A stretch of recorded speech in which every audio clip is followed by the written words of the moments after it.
Hello guys, RCB fans అందరికి కూడా ఇది ఒక గుడ్ న్యూస్ అని చెప్పాలి.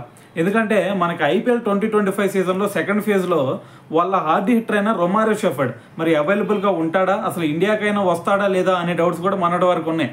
అయితే మరి ఈరోజు చూసుకుంటే మరి మనకి కేకేఆర్ ప్లేయర్స్ అయిన సునీల్ నారాయణ్, అలాగే ఆండ్రూ రసెల్, దాని తర్వాత రొమారియో షెఫర్డ్, వీళ్ళు ముగ్గురు కూడా మరి బెంగళూరు మరి ఎయిర్పోర్ట్లో అయితే ల్యాండ్ అవడం జరిగింది. సో ఎందుకంటే రేపు ఆల్రెడీ వాళ్ళకి కేకేఆర్ వర్సెస్ ఆర్సీబీ మ్యాచ్ ఉంది కాబట్టి సో ఆ మ్యాచ్ కోసం వీళ్ళు ముగ్గురు అయితే వచ్చేసారు. సో దీంతో మరి ఆర్సీబీ ఫ్యాన్స్ అందరికి కూడా మరి ఒక డౌట్ గురించి అయితే క్లారిఫికేషన్ వచ్చినట్టే.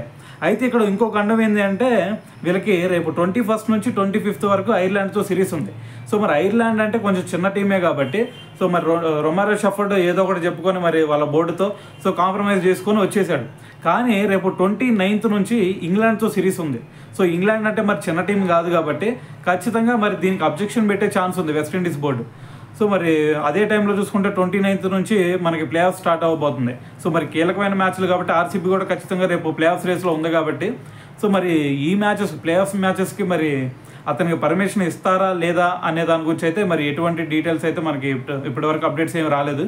సో చూద్దాం, మరి అతను కనుక ఒకవేళ ప్లే ఆఫ్స్ వరకు కనుక ఉంటే ఆటోమేటిక్గా మరి ఆర్సీబీకి ఇది ఒక గుడ్ న్యూస్ అనే చెప్పాలి. ఎందుకంటే మరి చివరిలో ఒక మంచి హార్డ్ హిట్టింగ్ చేసి మ్యాచ్ని గెలిపించగల ఎబిలిటీ ఉంది కాబట్టి రొమారియో షెఫర్డ్కి సో ఖచ్చితంగా ఇది ఒక గుడ్ న్యూస్ అయ్యే ఛాన్స్ ఉంది. సో మరి చూద్దాం, మరి అతను ఉంటాడా లేదు అంటే ప్లే ఆఫ్స్ ఆడకుండా బయటికి వెళ్ళిపోతాడా. సో మరి దీని గురించి మీరేమనుకుంటున్నారు అనేది కూడా కింద కామెంట్ చేయండి.